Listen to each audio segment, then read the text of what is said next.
नमस्कार, आमने सामने न्यूज के इस बुलेटिन में आपका स्वागत है। मैं हूं दीपिका।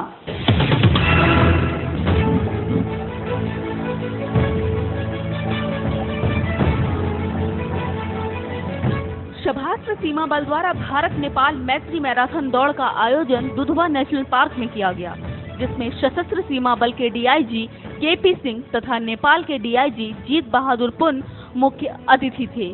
दोनों देशों के 4000 प्रतियोगियों ने मिलकर भाग लिया और दोनों देशों के डीआईजी ने झंडी दिखाकर दौड़ का शुभारंभ किया। 21 किलोमीटर में प्रथम स्थान पाने वाले हरियाणा बीएसएफ के जगमल सिंह को 50,000 रुपए का नगद पुरस्कार दिया गया।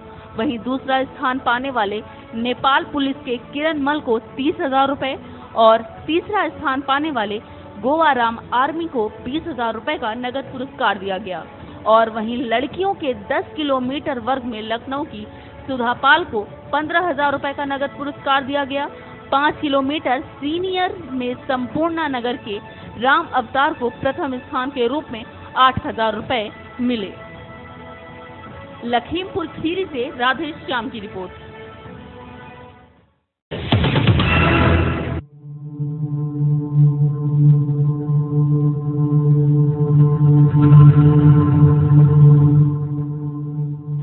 बहराइच में 15 अगस्त की रात एक तरफ बाढ़ ने मिहीपुरवा इलाके के सैकड़ों गांव सहित बढ़ैया कला गांव को अपनी आगोश में लिया।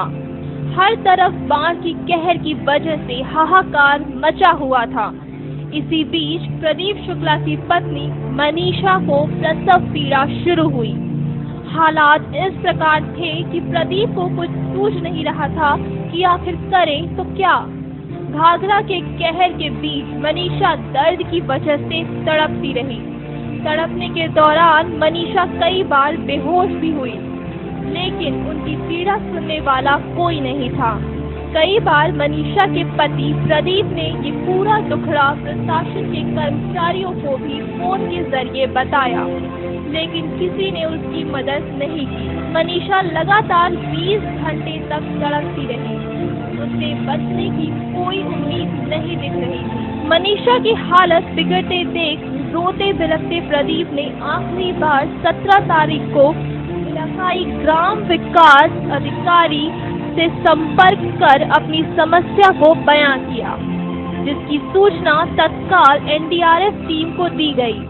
चूंकि बढ़ैया कला गांव पूरी तरह पानी की धारा से घिरा होने की वजह से एनडीआरएफ टीम को भी पहुंचने में नाको चने चबाने पड़े, लेकिन आखिरकार एनडीआरएफ के जवानों ने जान जोखिम में डालकर जिंदगी और मौत के बीच दर्द से तड़प रही मनीषा को अस्पताल पहुंचाने का निर्णय लिया। एनडीआरएफ की टीम ने तड़प रही मनीषा को मोटर बोट पर लेकर जैसे ही किनारे के लिए रवाना हुए, तभी मनीषा प्रसव पीड़ा से बेहोश हो गई, जिससे जवानों के होश उड़ गए और उन्होंने आनन फानन में मोटर बोट पर ही प्रसव कराने की ठान ली। और आखिरकार कुछ ही पलों में मनीषा ने एक बच्चे को जन्म दिया, जिसे देखते ही एनडीआरएफ के जवानों ने राहत की सांस ली। जवानों ने बच्चे का नाम बड़े ही उत्सुकता से एनडीआरएफ रखा और मां बच्चे को अस्पताल रवाना की। नया जीवन और बच्चे को पाकर खुश हुई मनीषा और उसके पति ने बच्चे का नाम एनडीआरएफ रखा। उनकी इच्छा है कि उनका बेटा बड़ा होकर एनडीआरएफ का जवान बने, देश की सेवा करे। क्या नाम रखा? एनडीआरएफ। आखिर क्यों अपने बच्चे का आप ये नाम? क्योंकि जवानों के ही द्वारा वो बच्चा हुआ सहयोग से, इसलिए देश की सुरक्षा के लिए हमने एनडीआरएफ देश का जवान बना, तो देश की सुरक्षा करें। उसका नाम एनडीआरएफ शुक्ला रखे हुए हैं। एनडीआरएफ। बहराइच से सद्दाम हुसैन की रिपोर्ट।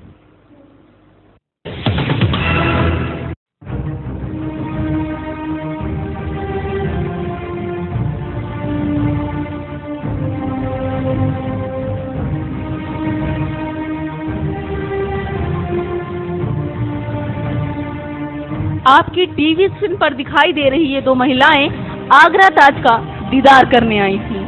ताज दीदार के बाद ऑटो से अपने होटल जा रही थीं। तभी सदर चौराहे के पास पीछे से आ रहे झपट्टा मार दो युवकों ने अपना शिकार बनाते हुए इनका पर्स छीन लिया और भागने लगे। तभी महिलाओं के शोर मचाने पर वहां मौजूद भीड़ ने लुटेरे को पकड़ लिया और मौके पर पहुंची पुलिस ने लुटेरे को अपने साथ ले आई और महिलाओं की तहरीर पर कार्रवाई शुरू कर दी। महिलाओं ने बताया कि उनके पर्स में पासपोर्ट के साथ कैश और कुछ जरूरी कागजात थे, लेकिन पुलिस और पब्लिक की सहायता से लुटेरों को पकड़ लिया गया, जिनका वो धन्यवाद देती हैं।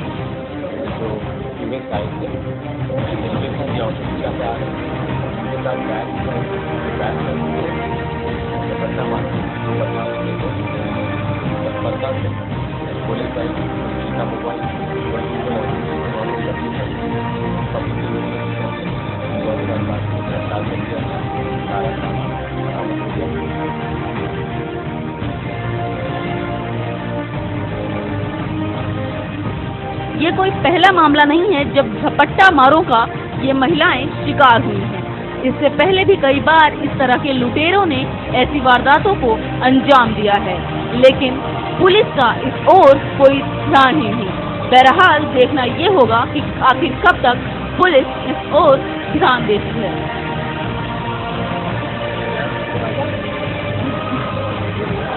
आगरा से कपिल अग्रवाल की रिपोर्ट। वक्त तो चला एक छोटे से ब्रेक का। ब्रेक के बाद फिर लौटेंगे लेकर कुछ और नई खबरें। Politics, crime, sports. अगर इन खबरों पर है आपकी बारीक नजर, आपकी आवाज भी कर सकती है असर। बढ़ाएं अपनी आवाज का दायरा, बने आमने सामने न्यूज का हिस्सा। ब्रेक के बाद एक बार फिर से आपका स्वागत है। आलमबाग के पूरन नगर में स्थित प्राथमिक विद्यालय से होकर तारों का गुच्छा जाता है, जिसकी वजह से स्कूल के शौचालय व एक कमरे में करंट आता है। कुछ दिन पहले एक छात्र को करंट लगा। इस हादसे से वो इतना डर गया कि उसने स्कूल आना ही छोड़ दिया। सीनियर प्राइमरी की प्रधानाचार्य ने इसकी शिकायत याचिका श्रृंगार नगर स्थित बिजली विभाग को दी, लेकिन इस पर कोई कार्रवाई नहीं हुई है। इतना ही नहीं, इसके अलावा भी स्कूल में कई दिक्कतें हैं जिसकी कोई सुनवाई नहीं हुई है। स्कूल में कई दिनों से बच्चों के लिए मिड डे मील भी नहीं आया है। विद्यालय प्रांगण में काफी कूड़ा पड़ा है, साथ ही पीने के पानी की व्यवस्था भी नहीं है। न बिजली आती है, न पानी और न ही मिड डे मील।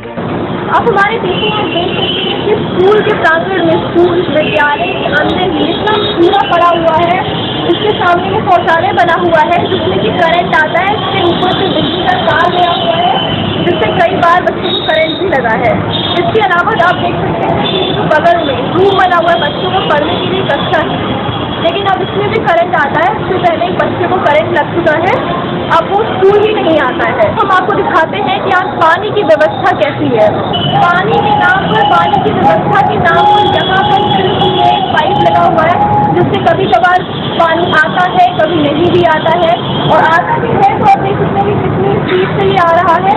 बच्चे इसी में से पानी पीने की कोशिश करते हैं। स्कूल की प्रधानाचार्य ने तो कैमरे पे आने से इनकार कर दिया है, पर उनका कहना है कि इसके बारे में उन्होंने कई बार शिकायतें की है पर कोई कार्रवाई नहीं हुई है।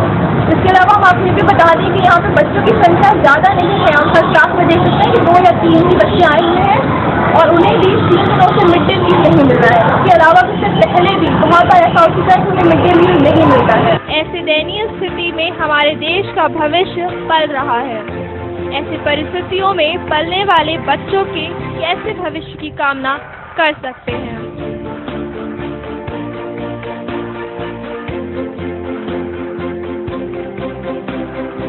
लखनऊ से ऋतु की रिपोर्ट।